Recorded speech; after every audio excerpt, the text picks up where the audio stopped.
Hi, my name is Richard Tardy, and today I'm going to be going through a thermodynamics question in which we calculate the Gibbs free energy values, entropy values, and enthalpy values, and then we use those three different values to determine other things about that particular reaction. This can really be done for any chemical reaction, but today we're going to be looking at the following. CH4, gas, going to C2H6, plus H2 gas. Our first step is to balance this equation. On the left we have one atom of carbon, but on the right we have two. So we can instantly first start this balancing with adding a coefficient of 2 to CH4. Now we have 2 carbon and 2 carbon. Next, let's look at hydrogen. On the left we have 4 times 2, 8. On the right we have 6 plus 2, 8. Okay, perfect. This was relatively easy. These technically have an imaginary 1 as their coefficient. Next, we want to do is calculate delta S, delta H, and delta G for reaction, as it is what is asked for the question. So we will do just that. Let's start with delta H.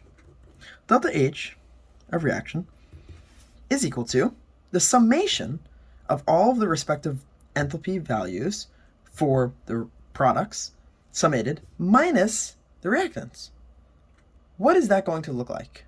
Well, first, let's go through and see.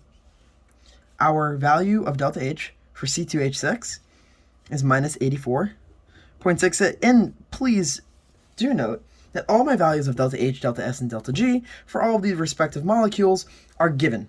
Whether that's through the internet or through a chemistry textbook, they are given to me. I'm not calculating them, they are given.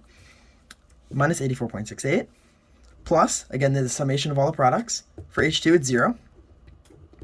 Minus the summation for reactants. CH4 has a value of minus 74.6. And we multiply this by 2 since there's 2 of them. When we do this math out, we find that delta H of reaction is equal to 64.5 kilojoules per mole.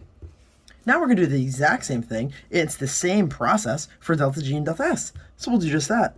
For delta G of reaction, we have first our value for delta G of C2H6 minus 32.0 plus 0 for H2 as being 0 minus our value minus 50.5 for CH4. And again, we multiply by 2 since there are 2 of them. And again, when we do this out, we find a value of 69.0 kilojoules per mole. Finally, we will do our value of delta S of reaction. And again, we summate our products. So we have 229.2 for C2H6 plus 130.7 for H2 minus our reactant, which is CH4 with a value of 186.3. And again, multiply by 2 because there are 2 of them. And when we do this out, we find that this equals a value of minus 12.7 joules per mole times Kelvin. Now, let's go through the specific questions that are asked. First, is this reaction endothermic or exothermic? Well, that's contingent upon delta H.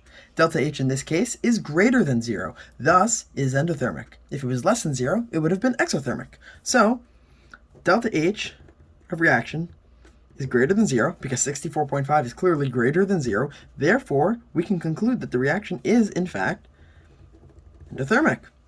Next, it asks whether or not this reaction is spontaneous. Well, that's contingent upon Gibbs free energy, delta G, and whether or not it's greater than or less than 0. If it's greater than 0, it is not spontaneous, where if it's less than 0, it is spontaneous. In this case, 69 is clearly greater than 0. Therefore, it's non-spontaneous. The last question that we have here is if this particular reaction is non-spontaneous. So it is, so this is applicable. Describe the temperature at which a reaction would be spontaneous. Well, what does that mean? Well, what it means is, when would delta G be less than 0? Because that's when it would be spontaneous. Delta G must be less than 0. So our general equation for Gibbs free energy is delta G is equal to delta H minus T delta S. And we want, again, for delta G to be less than 0. So let's set up that inequality. Delta H, let's plug in. 64.5 minus T times delta S. Now T is just some constant we're solving for, the temperature, and delta S in this case is minus 12.75. Now if you have a minus times a minus, you actually end up with a plus. So for help, we'll just quickly switch that there. Just to clarify, right? Multiplying that negative by that negative sign, so just to make this easier to visualize. So now we have 64.5 plus some value of T. And if we're solving for this inequality, 64.5 is greater than T is 12.7, right? That's a negative sign. And when we do this out, what we find is that T, the only way that this could possibly ever work is if T is negative. But what is T? T is temperature in 1 unit. It is in the unit of Kelvin. We know that Kelvin, the lowest it could ever be, is 0. What does that mean? That must mean that this reaction is never spontaneous, because the temperature would have to be negative, which simply does not exist. Kelvin cannot be negative. Thus, we see that this reaction is never spontaneous. It is always non-spontaneous. And then this next question is, at what temperature would this reaction be at equilibrium? Well, the same thing, really. I mean, at equilibrium, instead of 0 is greater than this, it would really just be 0. You're setting it equal to 0, right? And again, this can only ever work as if T, it's a 7 there, if T is negative. But it's simply not, because it can't be. That is all for today. Thank you.